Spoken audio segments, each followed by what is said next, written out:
Chaque jour, des centaines de jeunes choisissent la violence pour survivre. On les appelle les Kuluna au Congo.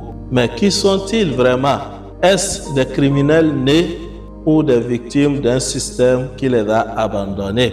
Ce que vous allez découvrir ici va bouleverser votre vision de la société et vous ne verrez plus jamais les choses de la même façon après cette vidéo. Restez donc jusqu'à la fin car cette histoire vous concerne où que vous soyez.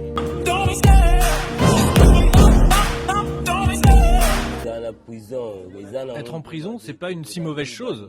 C'est comme être en liberté. En fait, ça m'est égal. Il y a un temps pour tout. Tout ce qui arrive, c'est la volonté de Dieu. Et peut-être que pendant le temps passé en prison, j'aurais pu mourir d'une balle si j'avais été dehors. Il faut juste glorifier la volonté de Dieu. Commençons notre parcours par l'analyse des chiffres. Ils ont en moyenne 40 ans. Parmi eux, on compte au moins 10 étrangers et une femme. 17% de ces détenus sont emprisonnés depuis plus de 16 ans et 48% ont été condamnés au cours des 5 dernières années. La plupart de ces condamnés sont détenus dans la prison d'Angenga, au nord du pays. Sa situation très isolée ne permet pas aux prisonniers de recevoir de visites. Quand un jeune n'a ni école, ni avenir, ni espoir, que peut-il faire d'autre que de chercher à survivre? Et dans cette quête de survie, il est prêt à tout et deviner ce qui pourrait advenir. Et ce tableau n'est pas qu'au Congo, il est partout dans le monde, en Amérique latine, en Europe, en Asie, en Afrique. Filmés par les habitants, les affrontements à Kinshasa sont quotidiens et d'une extrême violence.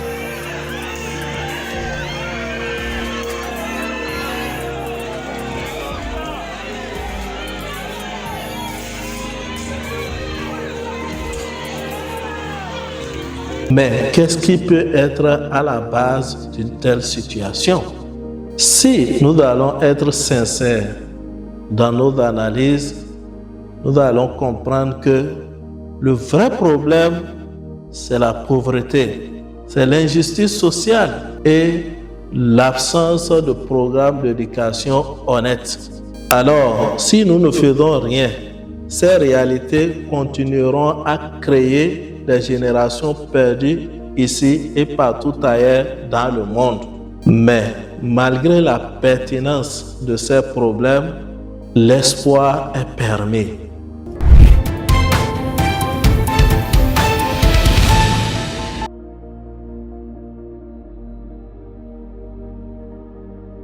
En réalité, les Kuluna ne sont pas condamnés à rester toujours criminels. Avec un peu de soutien, des programmes d'éducation honnêtes et avec un peu de justice sociale, ils peuvent devenir des leaders de demain, des créateurs d'entreprises et aussi des grandes personnalités pour leur pays. Que chacun prenne donc sa responsabilité, que les autorités à leur niveau prennent leurs responsabilités, que les parents prennent leurs responsabilités et que la société prenne sa responsabilité. Chacun en ce qui le concerne a ce qu'il peut faire et tout geste compte pour la création d'une société paisible. Ne serait-ce qu'avec un programme d'éducation honnête, on peut changer tout. Nelson Mandela a dit que l'éducation est l'arme la plus puissante que vous pouvez utiliser pour changer le monde. Et Maria Montessori dit « Donnez-moi une éducation et je changerai la face du monde ». Ne serait-ce qu'avec un programme d'éducation honnête, on peut régler ce problème-là sans avoir besoin de recourir à ces solutions extrêmes auxquelles nous assistons. Comme vous pouvez le voir, ce problème dépasse le niveau du Congo. C'est un problème mondial, puisque des Kuluna, on en trouve partout dans le monde. Que chacun prenne donc sa responsabilité. pour que les choses puissent changer pour nous.